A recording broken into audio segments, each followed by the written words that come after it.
Iran Israel উভয়েরই ধ্বংস কামনা করা আমাদের একান্ত কর্তব্য। উভয়ই মুসলিম বিশ্বের জন্য বিস্ফোরা, উভয়ই মুসলিম বিশ্বের ধ্বংস কামনা করে। জি হ্যাঁ। আসসালামু আলাইকুম, আলহামদুলিল্লাহি ওয়াহদা, ওয়াসসালাতু ওয়াসসালামু আলা মান লা নাবিয়্যা বা'দা। রব্বি শরহ লি সাদরি ওয়া ইয়াসসির লি আমরি ওয়াহলুল উকদাতাম মিন লিসানি ইয়াফকাহু কওলি। ইরান ইসরায়েল যুদ্ধে আমাদের করণীয়, এই বিষয়টি সম্পর্কে বলার আগে আমি আমার দেশের কিছু চিত্রাবলী বর্ণনা করব। আমাদের দেশের মিডিয়াতে, সংবাদ মাধ্যমে এবং সোশ্যাল মিডিয়া যেগুলো রয়েছে, ফেসবুক, ইউটিউব, টুইটার, ইনস্টাগ্রাম ইত্যাদিতে ইরানের প্রতি একটা আমাদের সফট কর্নার তৈরি হয়ে গেছে। ইরানের প্রতি আমাদের যুব শ্রেণীর মনে একটা ভালোবাসার স্থান তৈরি হয়ে গেছে। আমাদের এই যুব শ্রেণীরা ইরানকে বিশ্বে একটি ইসলামিক রাষ্ট্র মনে করে। ইরানকে মনে করে যে সে মুসলিম বিশ্বের সবচেয়ে শক্তিশালী দেশ, সে মুসলিম বিশ্বে বিজ্ঞান নিয়ে, প্রযুক্তি নিয়ে সবচেয়ে বেশি কাজ করে। সে মুসলিম বিশ্বের এই যে বর্তমান যে আমাদের যে দুরবস্থা, সে দূর করতে সক্ষম। ফিলিস্তিনে, গাজাতে যে বর্বর অত্যাচার চালাচ্ছে এই বন্য ঘৃণ্য ইহুদিরা, এই অত্যাচার থেকে শুধু ইরানই মুক্ত করতে পারবে ফিলিস্তিনকে। এইরকম আরও বিভিন্ন চিন্তা চেতনা আমরা ইরানের প্রতি পোষণ করে থাকি। আসলে কি এই যে আমরা ইরানের প্রতি এই যে মনোভাব পোষণ করে থাকি, এগুলো ঠিক নাকি ব্যাঠিক? ইনশাল্লাহ সেই বিষয়টি বলবো। এই বিষয়টি বলার আগে একটা বিষয় স্পষ্ট করে নেই, যেহেতু আপনাদের অন্তরের ভিতরে ইরান বিষয়ে, ইরানের প্রতি ভালোবাসার একটা অংশ তৈরি হয়ে গেছে, এর বিরুদ্ধে কথা বলতে গেলে হয়তো আপনারা আমাকে ভুল বুঝতে পারেন আর উল্টাপাল্টা কথা বলবেন, এ কথাই ঠিক। তারপরও আমাদেরকে সত্যটা বলতেই হবে। পুরো বিশ্বে দুটি শিয়া রাষ্ট্র রয়েছে, একটা হচ্ছে ইরান, আরেকটি হচ্ছে আজারবাইজান। হয়তো অনেকে বলবেন যে শিয়া সুন্নি রাখেন, এখন আমাদের মুসলিম রাষ্ট্র ইরান বিপদে, আমাদেরকে সাহায্য করতে হবে তাদেরকে। আপনি এটা বলতে পারেন। পৃথিবীতে এই দুটো রাষ্ট্র, ইরান এবং আজারবাইজান, হচ্ছে শিয়া রাষ্ট্র। ইরানের 90 থেকে 95% মানুষই হচ্ছে শিয়া। এই শিয়া কি? আলী রাদিয়াল্লাহু আনহুর খেলাফতকে কেন্দ্র করে, অর্থাৎ মুহাম্মদ সাল্লাল্লাহু আলাইহি সাল্লামের পরে আলী রাদিয়াল্লাহু আনহুই হবেন মুসলিম বিশ্বের খলিফা। এই মতবাদকে যারা ধারণ করে তারাই হচ্ছে শিয়া। মূলত এটি হচ্ছে বিষয়। আর এই মতামত প্রচার করেন একজন ইহুদি, তার নাম হচ্ছে আব্দুল্লাহ ইবনু সাবা, ও হচ্ছে ইয়েমেনের একজন ইহুদি। ও ওসমান রাদিয়াল্লাহু আনহুর সময় ইসলাম গ্রহণ করেন। ইসলাম গ্রহণ করে সে বিভিন্ন ওলটপালট কথাবার্তা বলতে থাকে। তার মাঝে কিছু একটু জ্ঞান ছিল তাওরাতের এবং রাষ্ট্রীয় কিছু জ্ঞান ছিল। সে দেখলো যে পূর্বে নবী রাসূলের যে খেলাফতের যে বিষয়টি, যে নবীর ছেলে নবী, নবীর ছেলে নবী, এবং বিশ্বের বিভিন্ন জায়গাতে রাজার ছেলে রাজা, রাজার ছেলে রাজা ইত্যাদি ইত্যাদি হয়, যে বংশের মধ্যেই তাদের খেলাফতটা উত্তরাধিকারটা থাকে। কিন্তু মুহাম্মদ সাল্লাল্লাহু আলাইহি সাল্লামের মৃত্যুর পর খেলাফতটা চলে গেল আবু বকর রাদিয়াল্লাহু তাআলা আনহুর কাছে। এটি অনেক দূরে চলে গেল। সে মনে করলো যে এটি ঠিক হয়নি, তাই সে আলী রাদিয়াল্লাহু তাআলা আনহুকে মুহাম্মদ সাল্লাল্লাহু আলাইহি সাল্লামের সঠিক উত্তরসূরি হিসেবে গণ্য করলো, এবং এইটি কুফায়, বসরায়, সিরিয়ায়, মিশরে প্রচার করলো। কুফা বসরায় তেমন সুযোগ করতে না পেরে মিশরে এসে সে এটি ঘটাও করে প্রচার করলো। এই যে কুফা বসরাতে যে প্রচার করলো, এই কুফা বসরার মুসলিমরা মনে করলো যে না, ঠিকই তো, এই ব্যক্তি ঠিকই কথা বলছে। এই জায়গা থেকে একটা দল তৈরি হয়ে গেল, আলী রাদিয়াল্লাহু আনহুর খেলাফত খিলাফতের দাবিকে কেন্দ্র করে। এইভাবেই শিয়া মতবাদ প্রতিষ্ঠিত। খুব সংক্ষেপে এই শিয়াদের বিভিন্ন কাজকর্ম সম্পর্কে কিছু বলবো। এই শিয়ারা কতটা ভয়ঙ্কর। হুসাইন রাদিয়াল্লাহু আনহুর মৃত্যুর জন্য এই শিয়ারাই দায়ী। এই শিয়ারাই বিশ্বাসঘাতকতা করেছে। আব্বাসীয় খেলাফতে এই শিয়ারা বাগদাদে, তারপর সিরিয়া, বাগদাদে, মিশরে বিভিন্ন জায়গাতে উৎপাত করেছিল। মিশরে এই শিয়া ফাতিমিরা রাজত্ব কায়েম করেছিল। পরে আলহামদুলিল্লাহ সালাউদ্দিন আইয়ুবী এই শিয়াদের এই রাজনীতি, এই উদ্ভট এই আস্ফালনকে ধ্বংস করে দেন। ১৬শ শতকে সালভি রাজবংশ ইরানের মধ্যে শিয়া মতবাদকে রাষ্ট্রীয় ধর্মের রূপ দেন। রাষ্ট্রীয় ধর্মের স্বীকৃতি দিয়ে এখানে অর্থাৎ এই শিয়া ধর্ম গ্রহণে তারা রাষ্ট্রীয়ভাবে সেখানকার অধিবাসীদের উপর অত্যাচার করে। হোক সে মুসলিম, হোক সে খ্রিস্টান, হোক সে ইহুদি, কি হয় হোক, এই সালভি রাজবংশ এটি অর্থাৎ শিয়া মতবাদ গ্রহণের জন্য তারা জোর প্রচার প্রচারণা চালায়। পরবর্তীতে এই আফগানিস্তান আক্রমণ করে এই সালভি বংশের এই বিষয়টিকে চূর্ণ বিচূর্ণ করে দেন এবং বিশ্ব থেকে এই শিয়া মতাবলম্বীদের ক্ষমতাকে একদম হ্রাস করে দেন। এই বিষয়গুলো আরো বিস্তারিত, সেগুলো না বলছি, আপনাকে আমি এই আধুনিক বিশ্বের এই শিয়াদের কর্মকাণ্ড উপস্থাপন করেই আপনাকে দেখিয়ে দেব যে এই মুসলিম রাষ্ট্রের জন্য এ হচ্ছে একটা বিস্ফোরা, এ হচ্ছে একটা ক্ষতি, এবং এই শিয়া মতবাদের ধ্বংস কামনা করা প্রত্যেকটা মুসলিমের জন্যই হচ্ছে ফরজ। জি হ্যাঁ, এই এতটা ভয়ঙ্কর। তাহলে আসুন আমরা বর্তমান সময়ে ইরান সম্পর্কে যে ইসলামিক রাষ্ট্র কথাটি যে শুনি, আল্লাহর কসম করে বলতেছি এই কথাটি ঠিক নয়। ওটা ইসলামিক রাষ্ট্র নয়, ওটা এন্টি ইসলামিক স্টেট। 1879 সালে রুহুল্লাহ খমেনি কর্তৃক যে বিপ্লবের মাধ্যমে সেখানে একটা রাষ্ট্র প্রতিষ্ঠা হয়, এই রাষ্ট্রটাকেই ইসলামিক রাষ্ট্র বলা হয়। নাউজুবিল্লাহ, জিনাটি ইসলামিক রাষ্ট্র নয়। এই রুহুল্লাহ খমেনি হচ্ছে এখন জাত শিয়া, সে ওই যে তাদের হারানো গৌরব সালভি বংশের শিয়াদের যে প্রভাব যে হ্রাস হলো, সেটিকে আবারও সে পুনরুদ্ধার করেছে। এবং এই রুহুল্লাহ খমেনির প্রশাসনই হচ্ছে বর্তমান এই আয়াতুল্লাহ আলী খমেনির প্রশাসন, যাকে আপনারা আয়াতুল্লাহ খমেনি নামে চেনেন। জি হ্যাঁ, এই সেই প্রশাসন। এই প্রশাসনিক কাঠামো ইহুদিদের প্রশাসনিক কাঠামোর অনুরূপ। জি হ্যাঁ, ইহুদিদের রাবাইরা সামনে তেমনটা আসেন না, কিন্তু আয়াতুল্লাহ খমেনি সামনে আসেন। এই প্রশাসনিক কাঠামো অনুরূপ ইসরায়েলের প্রশাসনিক কাঠামোর অনুরূপ। জি হ্যাঁ, এই ইরান এই ইসরায়েলের সাথে হাত করে ইতিপূর্বে মধ্যপ্রাচ্যে দাউ দাউ করে আগুন জ্বালিয়ে দিয়েছে। মধ্যপ্রাচ্যে অভূত ক্ষতি করেছে এই ইরান।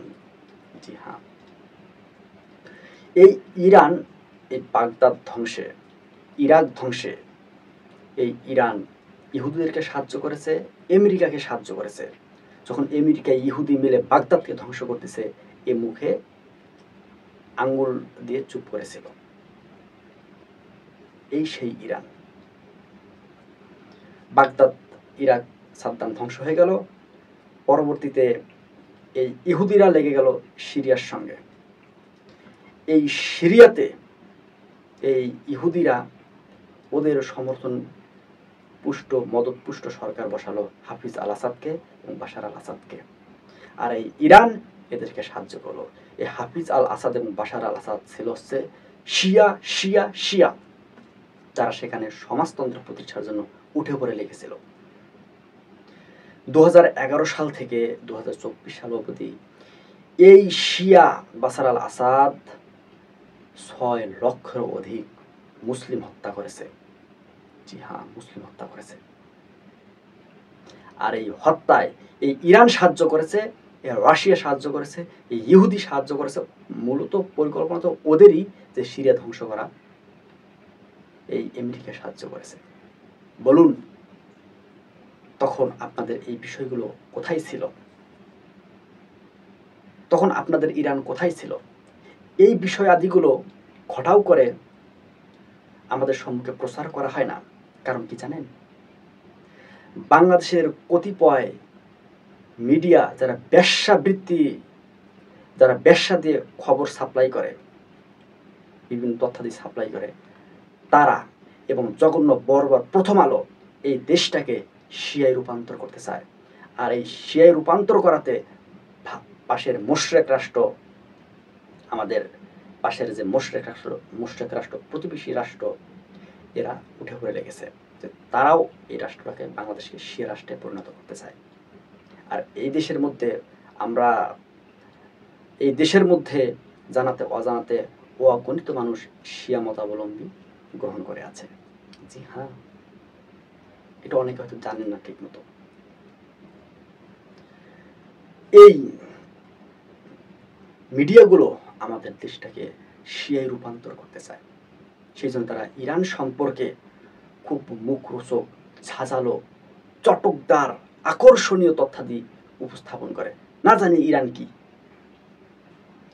হে যুবক মুসলিম ভাই বোনেরা, আপনাদেরকে বলে রাখতেছি, মধ্যপ্রাচ্যে এই ইরান দাউ দাউ করে আগুন জ্বালাতে যাচ্ছে। আর এদেরকে এই বিষয়ে প্ররোচনা দিয়েছে এই ইহুদিরা। এই ইহুদিরা এই ইরানকে লোভ দেখিয়েছে যে 57টি মুসলিম রাষ্ট্রের মধ্যে আপনাদের রাজত্ব কায়েম হবে, তাদের অর্থনীতি আপনাদের হাতে থাকবে, তাদের রাজনৈতিক চাবিকাঠি আপনাদের হাতে থাকবে, আপনারা তাদের ধারক বাহক হবেন, অর্থ ব্যবসা বাণিজ্য তাদের খনিজ সম্পদাদি আপনাদের হবে। এই লোভ দেখিয়েছে এই ইহুদিরা এই শিয়াদেরকে। এরা তো ভাবে গদগদ, কিন্তু এদেরকে দিয়ে যে ঘাটিয়ে নিচ্ছে, এরা যে বিভ্রান্তির শিকার, এরা মোটেও সেটা উপলব্ধি করতে পারতেছে না। বর্বর ঘৃণ্য এই ইহুদিদের গ্রেটার ইসরায়েল বাস্তবায়নে ইরানকে ওরা হাতিয়ার হিসেবে গ্রহণ করেছে। জি হ্যাঁ, এ কথাই সত্য। তাহলে তাদেরকে যে হাতিয়ার হিসেবে গ্রহণ করেছে, তাহলে এই যে বর্তমান যে ধ্বংসযজ্ঞ চালালো তেহরানে ইসরায়েল, এটি কেন করলো? আপনারা ভালোভাবে অবগত আছেন যে এক পক্ষ যুদ্ধ তেমন একটা মানুষের অন্তরে প্রভাব সৃষ্টি করে না। ক্ষয়ক্ষতির মাধ্যমে তারা একটা মানুষের অন্তরে ইসরায়েল নিয়ে একটা চিত্র উপস্থাপন করতে চায়। আপনারা জানেন যে বর্তমানে গ্লোবাল মার্চ ফর গাজা একটা অভিযান চলছে। সেইখানে আলেম ওলামা তো দূরের কথা, যাদেরকে দিয়ে এই বর্বর ঘৃণ্য ইহুদিরা ইসলামের ধ্বংস করতে চেয়েছিল, বিভিন্ন অভিনয় শিল্পী, বিভিন্ন গায়ক নায়ক ইত্যাদিকে দিয়ে তারাই গ্লোবাল মার্চ ফর গাজাতে অংশগ্রহণ করতেছে। তারা ফিলিস্তিনের কথা বলতেছে। তাদের উদ্দেশ্য হচ্ছে যে তারা ফিলিস্তিনের গাজাতে এসে তারা ইসরায়েলের অবরোধ ভেঙে গাজাকে মুক্ত করবে। এর জন্য যে ফিলিস্তিন যে তাদেরকে টাকা পয়সা দিয়েছে এমনটি নয়, তারা নিজেদের টাকা পয়সা খরচ করে সেখানে তারা উপস্থিত হতে যাচ্ছে।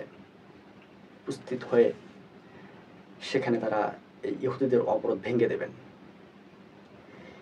দিনকে দিন পুরো বিশ্বে ইহুদিদের বিরুদ্ধে আপামর জনতার ভেতরে ক্ষোভ সৃষ্টি হচ্ছে।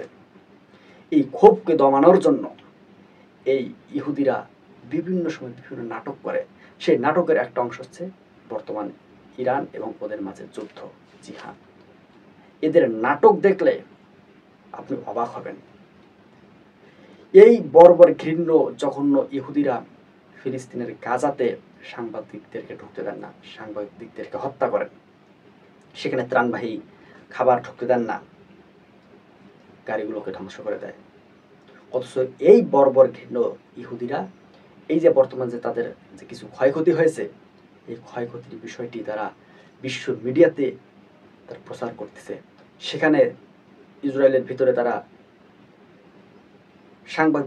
সাংবাদিকদেরকে ঢুকতে দিয়েছে, সেখানে তারা লাইভ করতেছে, ওরকে তা প্রচার করতেছে। তারা চিন্তা করুন, একদিকে সাংবাদিকদেরকে ঢুকতে দিচ্ছে না, সেখানে ঢুকলে কোনো সাংবাদিকদেরকে মেরে ফেলতেছে। অপরদিকে তারা সেখানে তেল আবিবে এবং বিভিন্ন জায়গাতে ওরা সাংবাদিকদেরকে ঢুকতে দিয়ে সেখানে তাদের মাধ্যমে লাইভ করাচ্ছে। চিন্তা করুন সুপ্রিয় মুসলিম ভাই বোনেরা,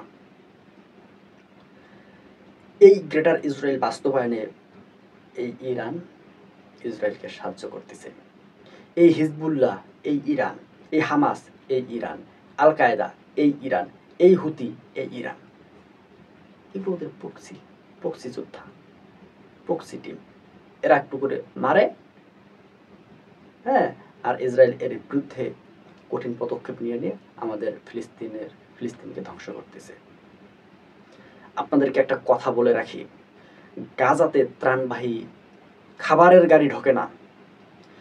গাজার অধিবাসীদের সাহায্য সহযোগিতা করার জন্য সেখানে কোনো প্রকার মানবতা কর্মী ঢুকতে পায় না। অথচ হামাসের কাছে কেমনের রকেট ঢুকে, কেমনে মিসাইল ঢুকে, কেমন অস্ত্র শস্ত্র ঢুকে, আপনি একবার ভেবে দেখুন, একবার ভেবে দেখুন। হে মুসলিম ভাই বোনেরা, ইরান ইসরায়েল উভয়েরই ধ্বংস কামনা করা আমাদের একান্ত কর্তব্য। উভয়ই মুসলিম বিশ্বের জন্য বিস্ফোরা, উভয়ই মুসলিম বিশ্বের ধ্বংস কামনা করে। জি হ্যাঁ, এই বর্বর ঘৃণ্য ইহুদিরা ওদের স্বার্থ রক্ষার্থে ওরা যখন তখন দেশের কাজ করতে পারে। এতদিন ইরানকে হাতিয়ার হিসাবে গ্রহণ করে করে এখন একটু ইরানের ভেতরে ছিটে ফোড়া দিয়ে দিল। এটা মূলত ওদের মূল উদ্দেশ্য বাস্তবায়নের জন্য এটি করেছে। আমাদেরকে এই ইসরায়েলের এই বর্বর ঘৃণ্য ইহুদিদের চাল চক্রান্ত সম্পর্কে অবশ্যই সজাগ থাকতে হবে। আর এর জন্য আপনাকে পড়তে হবে কোরআন এবং সুন্নাহ। সব ইহুদিকে খারাপ তা বলবো না, 1 থেকে 1.5% ইহুদি হয়তো ভালো আছে, আর এটি থাকবেই। কারণ পবিত্র কোরআনে সূরা আল মায়দা আয়াত 13-তে এখানে আল্লাহ তাআলা ওয়ালিলা শব্দ ব্যবহার করেছেন ইহুদিদের ক্ষেত্রে, যে কিছু ইহুদি একটু বিশ্বস্ত, তার পরিমাণ আছে 1 থেকে 1.5%, এই এর বেশি নয়। সুপ্রিয় মুসলিম ভাই বোনেরা, এই ইরান ইসরায়েল যুদ্ধে আমাদের কোনো লাভ হবে না, আমাদের কোনো লাভ হবে না। দুটোরই ধ্বংস কামনা, দুটোরই ধ্বংস হোক, এটি আমাদের হচ্ছে মূল বিষয়। আমরা যাতে এই ইরান এবং ইসরায়েলকে কোনোভাবেই যাতে সাহায্য সহযোগিতা না করি। ভৌগোলিক বা ভূ রাজনীতির ক্ষেত্রে অনেকে সাহায্য সহযোগিতা করতে পারেন, কারণ এই বর্বর ঘৃণ্য ইহুদিদের স্বার্থটা অনেক অনেক জঘন্য বর্বর। ওরা মধ্যপ্রাচ্যকে দাউ দাউ করে চালাতে চায়। নীল নদ থেকে ইউফ্রেটিস এবং মদিনার উপকণ্ঠ থেকে ওরা গ্রেটার ইসরায়েল বাস্তবায়ন করতে চায়। এর মধ্যে তারা সিরিয়াকেও রাখতে চায়, ইরাককেও রাখতে চায়, লেবাননকেও রাখতে চায়, জর্ডানকেও রাখতে চায়। আল্লাহ তাআলা যাতে এই বর্বর ঘৃণ্য ইহুদিদের এই বিষয়টি বাস্তবায়ন না করতে দেন। এই যুদ্ধ থেকে, অর্থাৎ এই যে তাদের মাঝে এসব যে হচ্ছে, এখন আমাদের করণীয়টা কি? করণীয় তো বলাই হলো, এদের শুভকামনা করা যাবে না। আমাদেরকে ঈমান আকীদা দৃঢ় করতে হবে। আমাদেরকে সর্বদা কোরআন সুন্নাহ অনুযায়ী জীবন পরিচালনা করতে হবে। আমাদেরকে প্রযুক্তি নিয়ে কাজ করতে হবে, বিজ্ঞান ভিত্তিক কাজ করতে হবে। আমাদের অস্ত্র ভান্ডার শক্তিশালী করতে হবে। অস্ত্র ভান্ডার শক্তিশালী করে যে আমরা সবসময় মানুষের যুদ্ধের জন্য প্রস্তুত থাকবো, জি না, এটা করা যাবে না। আল্লাহ তাআলার কাছে শান্তি চাইতে হবে। জি আল্লাহ তাআলার কাছে শান্তি চাইতে হবে, এটা আমাদের মূল বৈশিষ্ট্য। এই মুশরিক, এই ইহুদি, এই খ্রিস্টান যদি যুদ্ধ করতে আসে, তাহলে তখন ছাড় দেওয়া যাবে না। তাই আমাদেরকে অস্ত্র শস্ত্রের দিক দিয়েও শক্তিশালী হতে হবে। রাসূল সাল্লাল্লাহু আলাইহি সাল্লাম নিজ বাহিনীকে অস্ত্র শস্ত্রে শক্তিশালী করেছেন। অস্ত্র শস্ত্রে শক্তিশালী করার আগে সর্বপ্রথম ঈমান ইয়াকিনে শক্তিশালী করেছেন। এটিই মূল, এটি ছাড়া আপনি টিকতে পারবেন না। বিশ্ব অর্থনীতি হাতে নিতে হবে, ব্যবসা বাণিজ্য বেশি বেশি করতে হবে। দেখেন, আজ যে কোনো বৈশ্বিক বিষয়ে আমাদের দেশের নেতারা তেমন কথা বলতে পারতেছে না। কেন? কারণ তাদের হাতে ব্যবসা নেই, প্রযুক্তি নেই, তারা বিশ্ব নেতৃত্বের আসনে গিয়ে কুলাইতে পারতেছে না। আর বিশ্ব নেতৃত্ব দেওয়ার ক্ষেত্রে ব্যবসাকে অবশ্যই প্রথমে রাখতেই হবে, এ কথাই ঠিক। তাই আপনাদেরকে বলবো, অযথা গা গল্প করে সময় নষ্ট না করে আমাদেরকে বেশি বেশি কাজ করতে হবে। আল্লাহ তাআলা আমাদেরকে বেশি বেশি কাজ করার তৌফিক দান করুন, ঈমান ইয়াকিন দৃঢ় করার তৌফিক দান করুন।